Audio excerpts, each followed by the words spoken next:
Welcome to Coping with the Holidays. My name is Joan Ordilli. I'm supervisor of Samaritan's bereavement program. I appreciate the opportunity to spend this time with you and hope you'll find this discussion to be informative, helpful, thought-provoking, and comforting.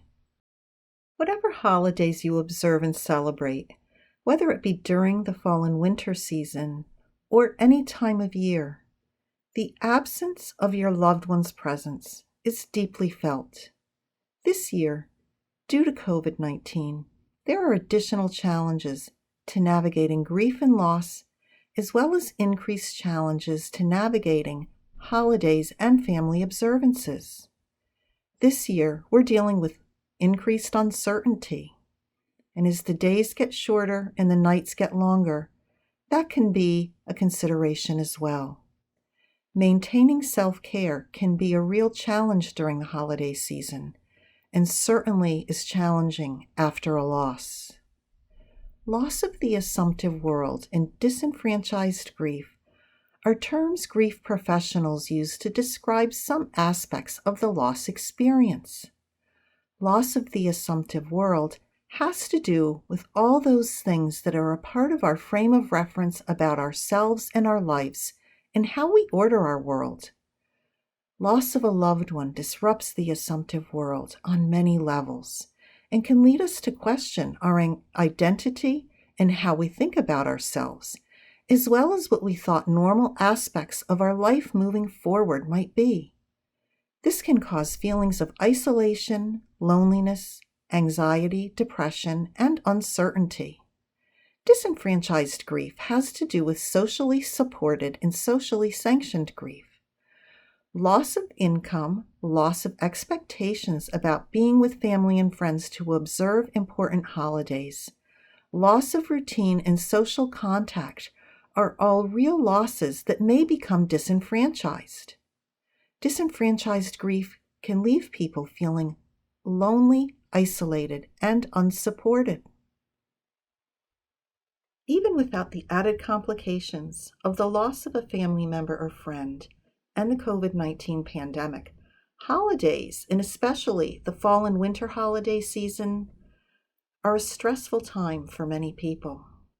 Research shows that 6 out of 10 people report feeling stressed during the holiday season, with 62% reporting that they feel somewhat or very stressed. Holiday stress even has a new name and is being referred to as festive stress. Some of the main reported holiday stressors included concerns about financial demands, concerns about family dynamics, and concerns about maintaining self-care. Ideas around having or creating perfect holidays also adds to the festive stress experience.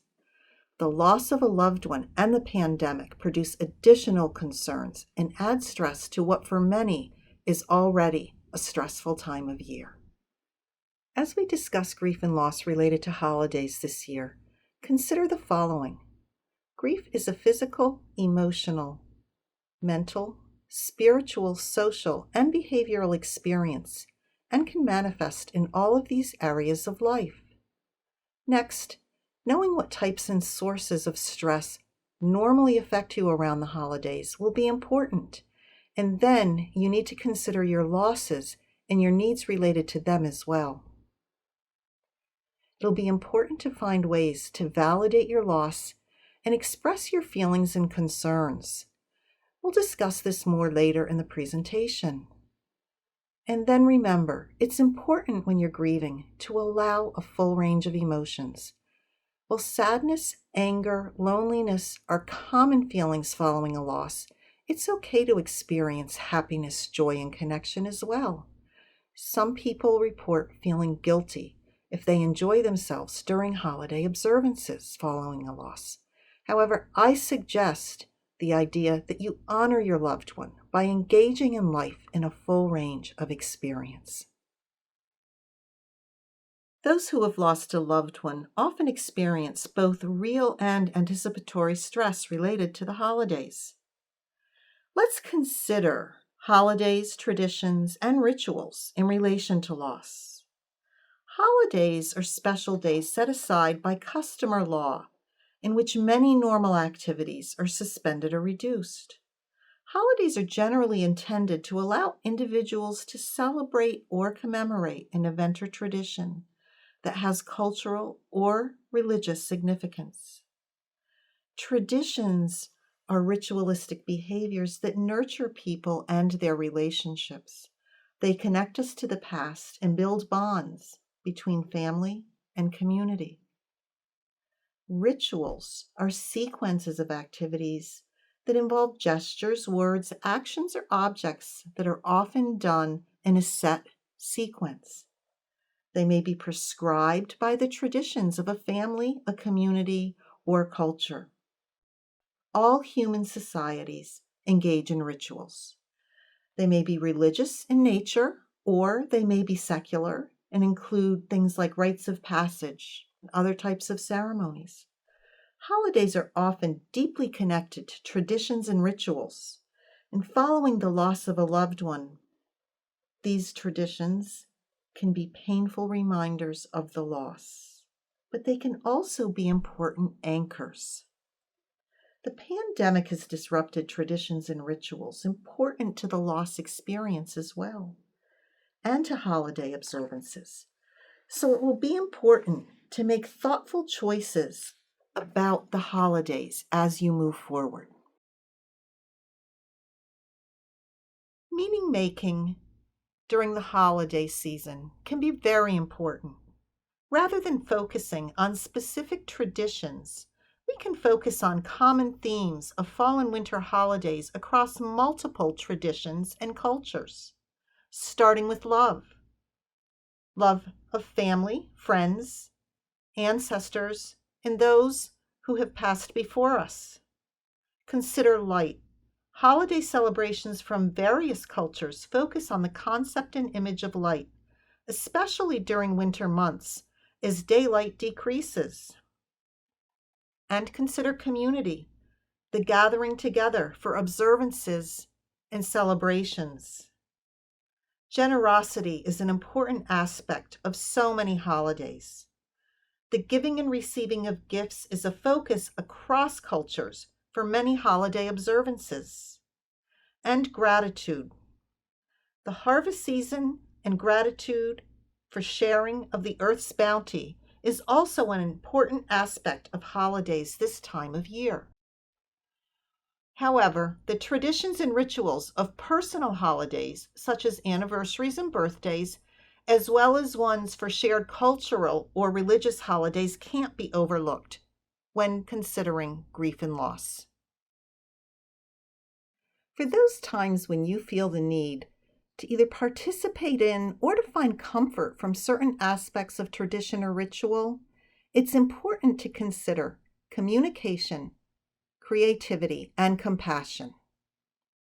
Family communication will be important following a loss, as generally there's both personal loss and shared loss involved, and everyone may be dealing with grief.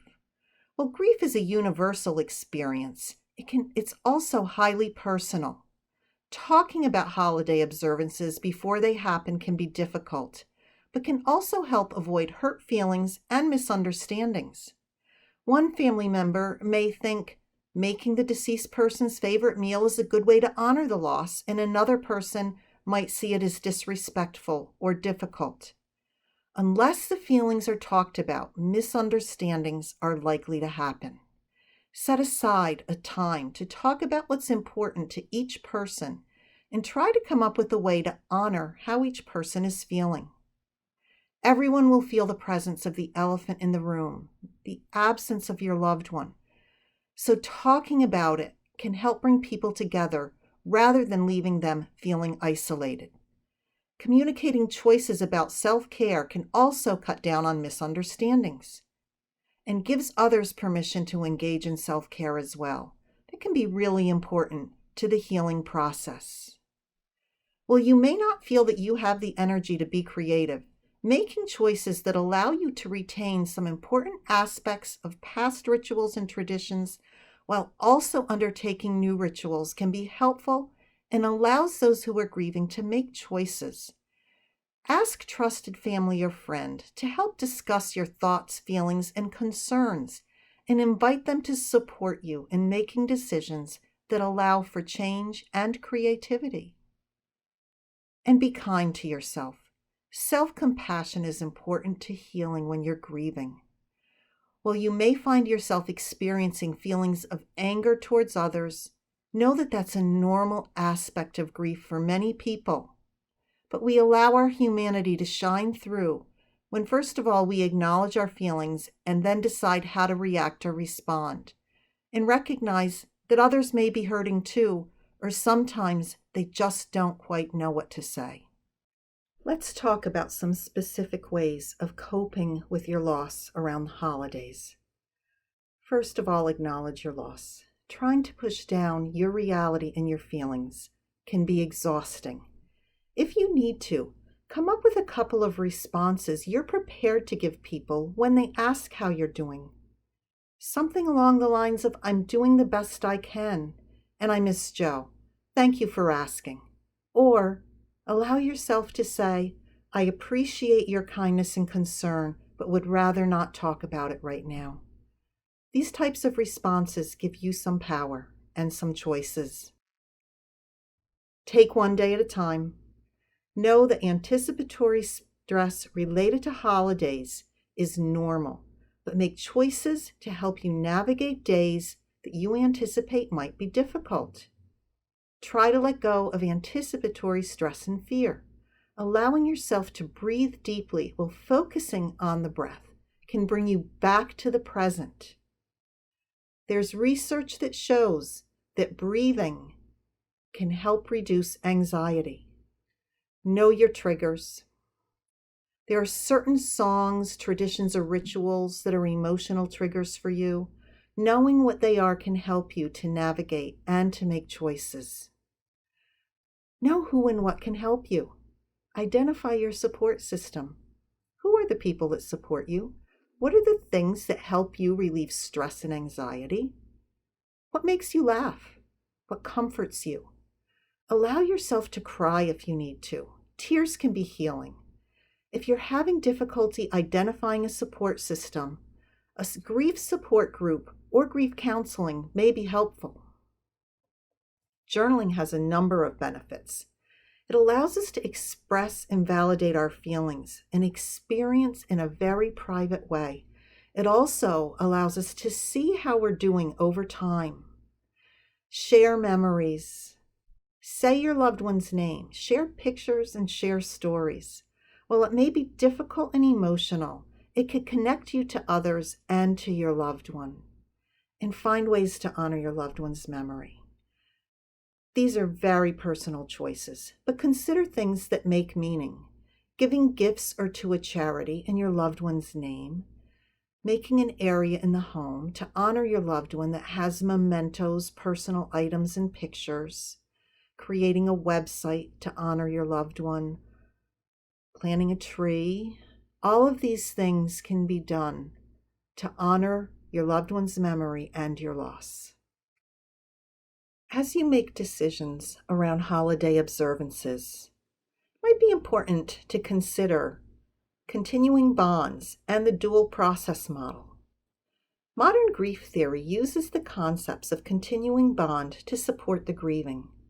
Whatever the relationship to your loved one who died, be it a spouse or a partner, a parent or a child, a sibling or a friend, the person you grieve for held a special place in your life.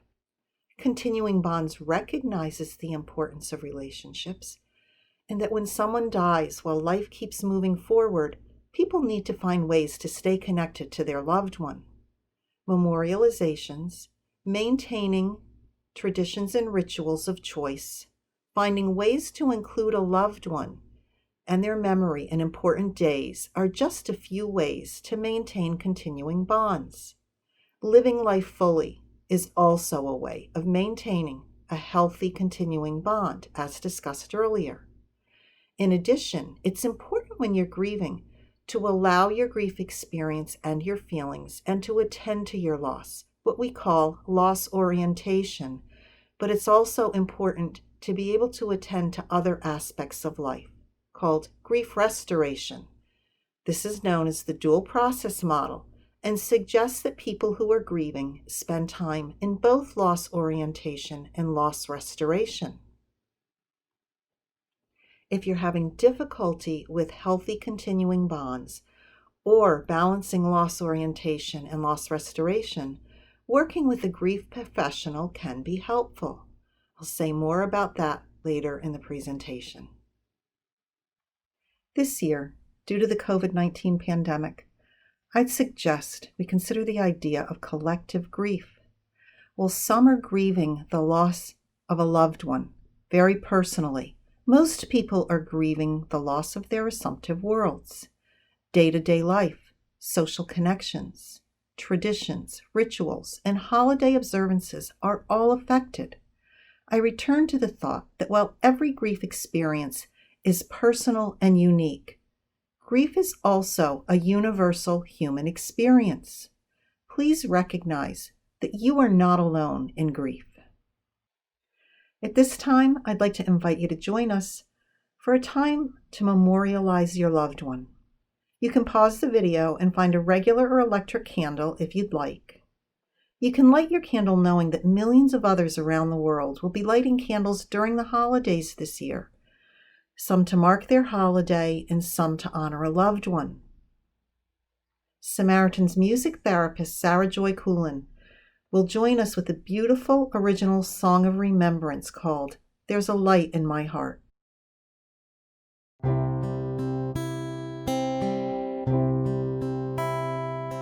The days are growing shorter, and with the winter winds, I feel the pressing coldness and the shadow that it brings. I want to feel the warmth, the ever-present light, but without you here beside me, there's an emptiness inside. I know that in my sorrow I want to hide within, but grieving is a journey, one I knew I must begin. So here I stand with purpose, I hold a candle close, I let the light bring comfort as I honor those I miss the most. There's a light in my heart, it glows so bright it shimmers. There's a light in my heart, it always tells the truth. There's a light in my heart, it can never be extinguished. This light in my heart is my memory of you.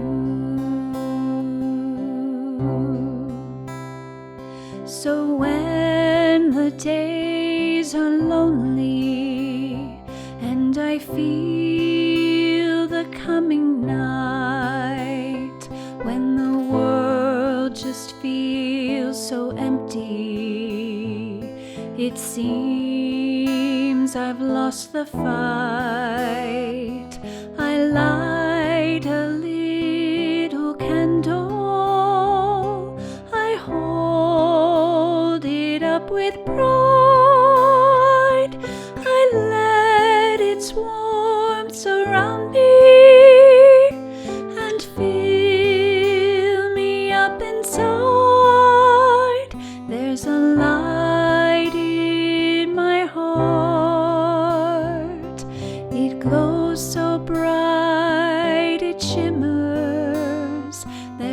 light in my heart. It always tells the truth. There's a light in my heart. It can never be extinguished. This light in my heart is my memory of you.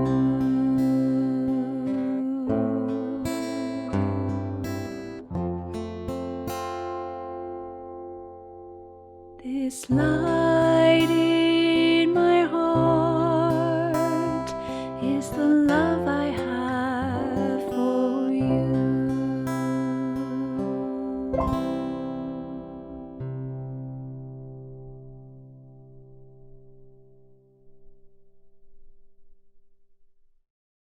I invite you to take a couple of breaths with me.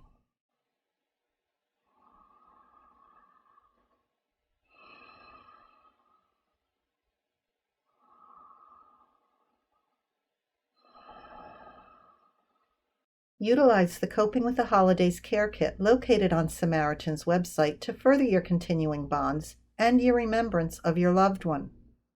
Using the Care Kit, write down a few things that can help you to make a plan to navigate the holidays this year.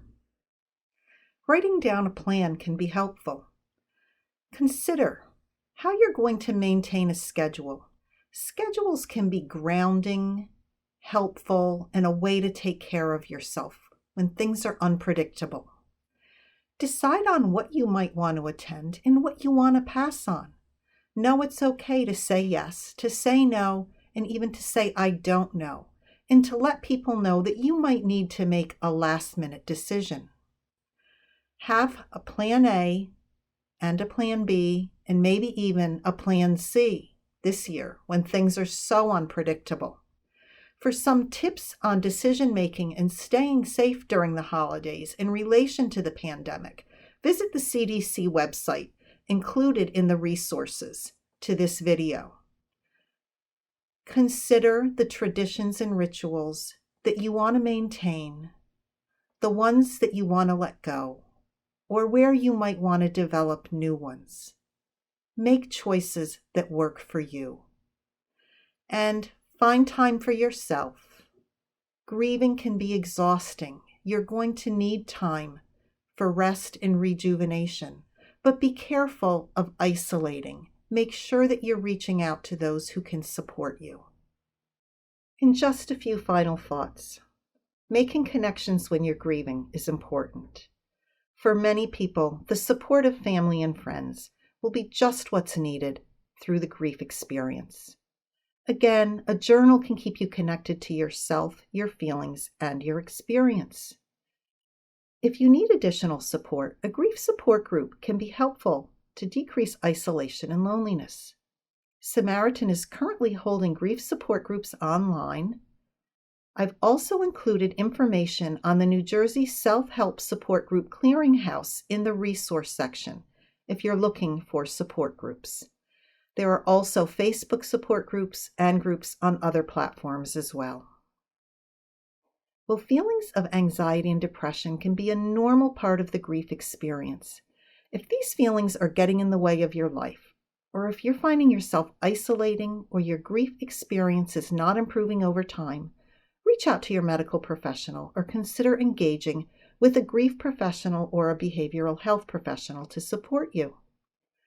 Complicated grief or prolonged grief disorder are real experiences that affect about 10% of grievers and may require additional support. At this time, I'd like to thank Sarah Joy Coolin for the amazing music contribution to this video. And I'd like to thank Sarah and Samaritan's marketing department for the support in making this video available. I've included a number of resources that you might find helpful, including one for children who might be grieving around the holiday season. I want to thank you for the opportunity to spend time with you, and whatever holidays you celebrate, I wish you a season of love, light, and peace.